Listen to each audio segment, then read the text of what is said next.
ये है थाने के बदलापुर का कुड़गांव इलाका।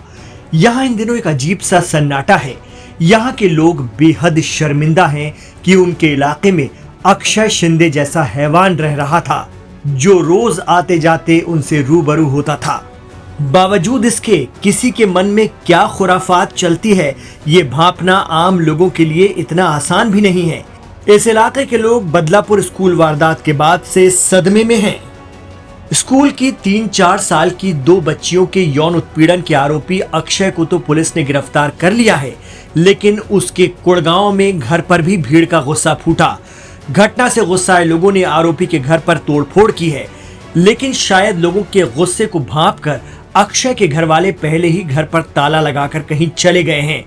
ठाणे जिले के बदलापुर के एक स्कूल के वॉशरूम में 2 छोटी छोटी बच्चियों के साथ स्कूल के स्वीपर अक्षय शिंदे की गंदी हरकत का खुलासा होते ही बवाल मच गया था।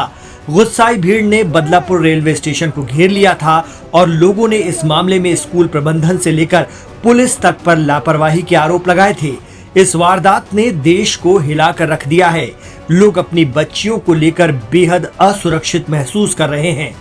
उन्हें लगता है कि 10 साल पहले हुए निर्भया कांड के बाद भी कुछ नहीं बदला है। मीडिया रिपोर्ट्स के मुताबिक आरोपी अक्षय शिंदे ने 2 शादियां की थी। आरोपी की पहली पत्नी ने उसकी गलत आदतों से तंग आकर घर छोड़ दिया था। इसके बाद उसने 4 महीने पहले ही दूसरी शादी कर ली थी। बताया जा रहा है कि आरोपी अक्षय शिंदे अपनी मां और भाई के साथ कुड़गांव इलाके में पिछले 5 साल से रह रहा था। इलाके के लोग मीडिया से ज्यादा बात नहीं कर रहे हैं, लेकिन ऑफ द रिकॉर्ड बता रहे हैं कि अक्षय की दूसरी बीवी भी पिछले कुछ दिनों से इलाके में नहीं दिखी थी।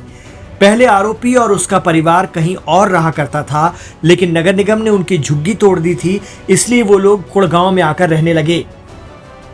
आपको बता दें कि कोर्ट ने आरोपी की पुलिस हिरासत रिमांड 26 अगस्त तक बढ़ा दी है। वहीं जांच को अब एसआईटी ने अपने हाथों में ले लिया है।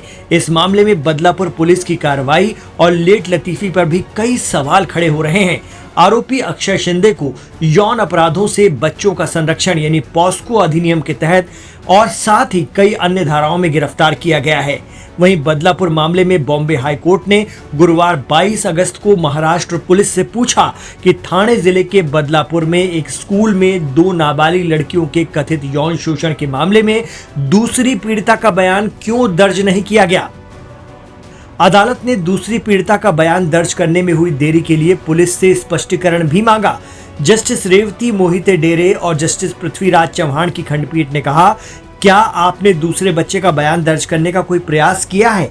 क्या कदम उठाए गए हैं? हमें बताएं कि दूसरी बच्ची का बयान दर्ज करने में देरी क्यों हो रही है। समझ में नहीं आता कि पुलिस इसे इतने हल्के में कैसे ले रही है।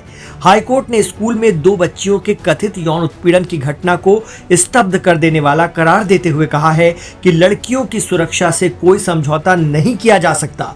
खंडपीठ ने कहा कि घटना की जानकारी होने के बावजूद मामला दर्ज न करने के लिए स्कूल प्रशासन के खिलाफ कार्रवाई की जानी चाहिए।